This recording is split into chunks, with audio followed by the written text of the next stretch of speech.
साथियों, कांग्रेस के लिए अपने वोट बैंक का हित ही सबसे बड़ा है। कांग्रेस देश हित की कभी परवाह नहीं करती। आज कांग्रेस देश विरोधियों की, घुसपैठियों की भी बहुत बड़ी रक्षक बन चुकी है। कांग्रेस जब सत्ता में थी तो घुसपैठ को बढ़ावा देती थी। और कांग्रेस चाहती है कि इस घुसपैठिए हमेशा के लिए भारत में ही बस जाए और भारत का भविष्य घुसपैठिए तय करे।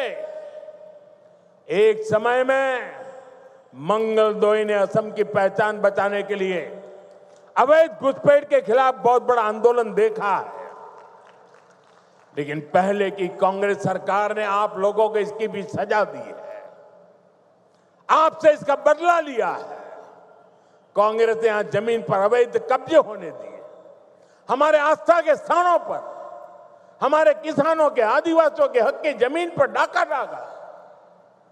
बीजेपी एनडीए सरकार बनने के बाद अब उन स्थितियों को बदला जा रहा है। यहां के अवैध कब्जों को हटाया जा रहा है।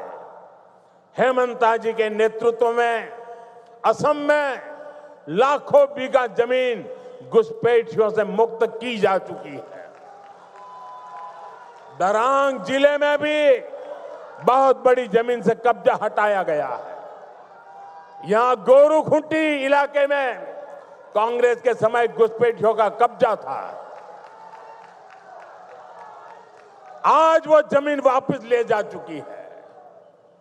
अब वहां किसानों के लिए गोरूखुंटी कृषि परियोजना चल रही है। वहां के नौजवान अब कृषि सैनिक बनकर खेती कर रहे हैं। सरसों, मक्का, उड़द, तिल, कद्दू सब कुछ वहीं उग रहा है। यानी जो जमीन कभी घुसपैठियों के कब्जे में थी, आज वही जमीन असम के कृषि विकास का नया केंद्र बन गई है।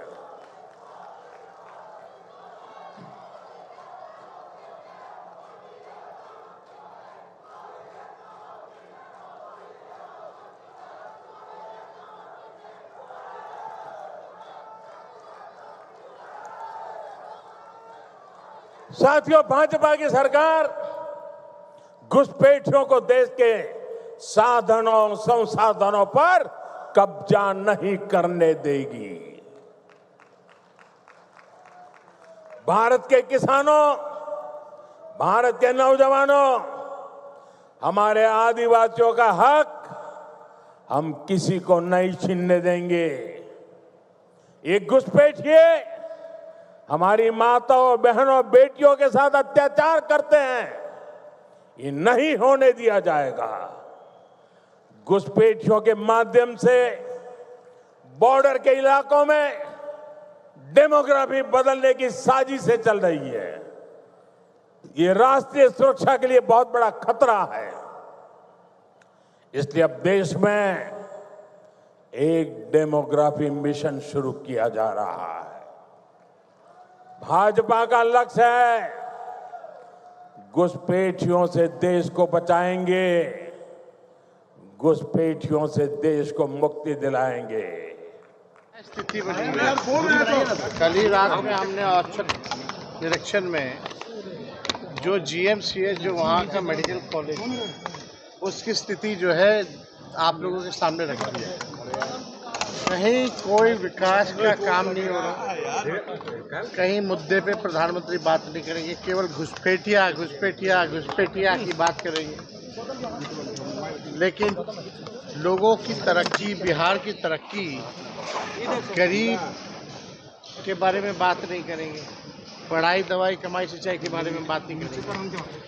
हम तो उम्मीद करते हैं कि प्रधानमंत्री जी पूर्णिया आ रहे हैं तो वहाँ के मेडिकल कॉलेज भी चले जाएं और साथ में हमारे चाचा को भी लेके चले जाएं, स्थिति जान जाएंगे क्या है। मगर कांग्रेस पे एक बड़ा सवाल उन्होंने उठाया है। का मैच है आज, बॉयकआउट का भी बात हो रहा है, क्या कहेंगे? देखिए, इंडिया पाकिस्तान का मैच है।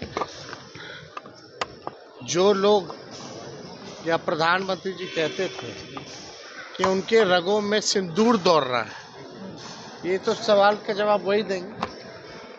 जो जिन लोगों के रगों में सिंदूर दौड़ रहा था वही लोग जो है मैच करा रहे हैं, वही लोग मैच करा रहे हैं। पाकिस्तान तो बीजेपी का पार्टनर है, ये सब लोग जानते हैं, लेकिन अपने सहूलियत के हिसाब से रगों में सिंदूर दौड़ता है। कभी सीज फायर हो जाता है और कभी पाकिस्तान इंडिया का मैच हो जाता है, अब खून अब पानी का रिश्ता बंद कर दिया जाता है। तो इसका जवाब तो वही देंगे ना। मनमोहन जी कह रहे हैं 2 सीट पे चुनाव लड़ेंगे अगर एनडीए 15 से 20 सीट नहीं देती है तो।